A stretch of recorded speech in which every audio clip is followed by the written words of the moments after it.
welcome to Fistful of Feminism. My name is Monica, and today I want to talk about race. I don't even see you as black. With enough hard work, you can overcome the color of your skin. Don't worry. It's just a coincidence that all of the nominees for Best Actor and Actress are white. Why are you making this a race issue? Just don't pull the race card.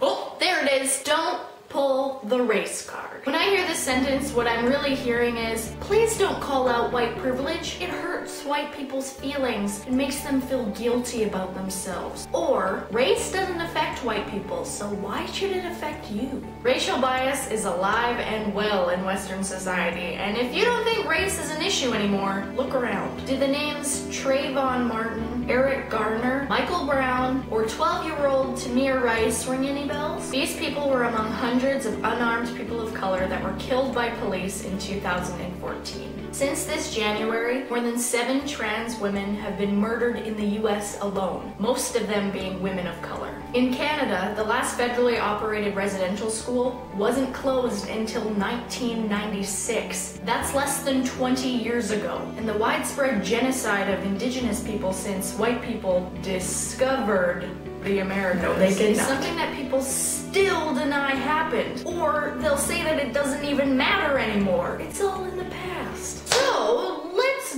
debunk some racist myths, shall we? But Monica, people of all races are protected under the law. That means that we're all equal.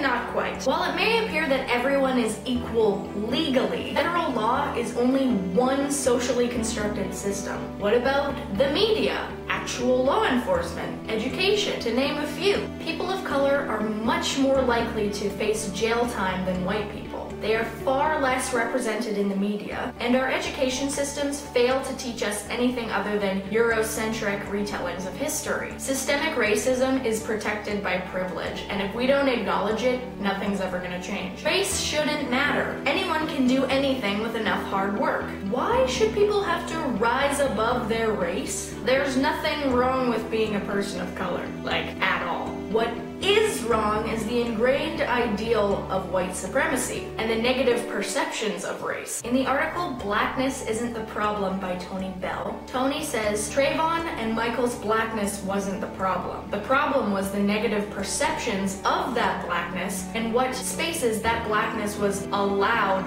to occupy. In other words, the blaming of people of color for their oppression and discrimination is victim blaming and the real problem. People of color shouldn't have to rise above their race to become normal white people. There should be nothing wrong with diversity in race to begin with. And white people should just stop being so damn racist. Like, come on, guys. I'm not like you. I don't see people by their race. I see them as people. Well, good for you. Are you sure you don't mean, I see this person of color just like I would see any other white person, just completely normal? Oh, you mean upholding the whole white is right type of thinking, or white is normal, or white is the majority. The actual majority of people on this earth are either Chinese or Indian. There's actually nothing normal about being white. That's just socially constructed, and again, part of white supremacy. You know, you might mean well when you say something like this, that you don't see the person's color as an issue, and that is a good thing, that you don't see it as something that should change how you see them or perceive them or how you like them. That's awesome. But what you're actually doing is invisibilizing or trying to invisibilize their race. The same way that white people have had their race invisibilized, so that we think that race isn't something that affects us. It only affects other people. And in doing this, saying that you don't see someone's race,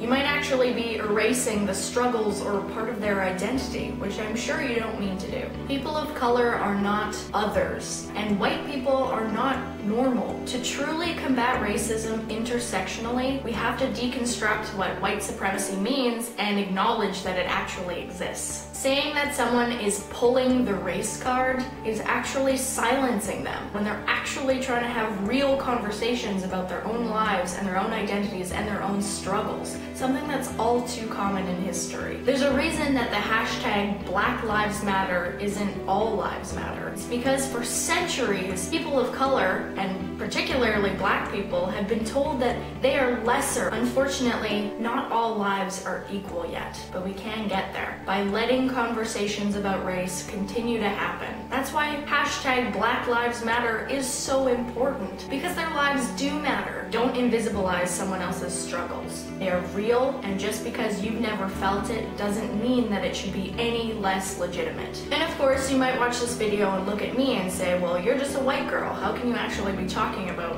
issues of race? Well, actually, I am a person of color. I pass as white. I'm half white and half Filipino. Just because I pass as white doesn't mean that I've never faced racial inequality. But I do understand that there is a lot of privilege that comes with passing for as white as I am. But I think that issues of race and conversations of race are still incredibly important. So we need to change the way that we talk about race. It does matter, especially to intersectional feminism. If you remember back to episode 2 of Fistful of Feminism, which I'll put right here, you'll remember that I talked a little bit about the intersections of identity. And that's why race is so important when we talk about feminism. And to be a really good feminist, you should be combating racism as well. Our identities are complex. It's all of these things coming together that actually paint the picture of what our struggles are and what oppression we face. So race is incredibly important to feminism, especially intersectional feminism. And on that note, I'm gonna leave you with that. So thank you so much for watching Fistful of Feminism this week. I am very excited to start filming my new series with the Marble Theater Review called Role Play. This week I had so many resources for my research, and I've shared all of them down below in the description, so please take a look at them, especially the article Blackness Isn't the Problem, Feminism Demands Anti-Racism, and Why White People Freak Out When They're Called Out About Race. If you'd like, you can subscribe and go there and da-da-da. Make sure to give this video a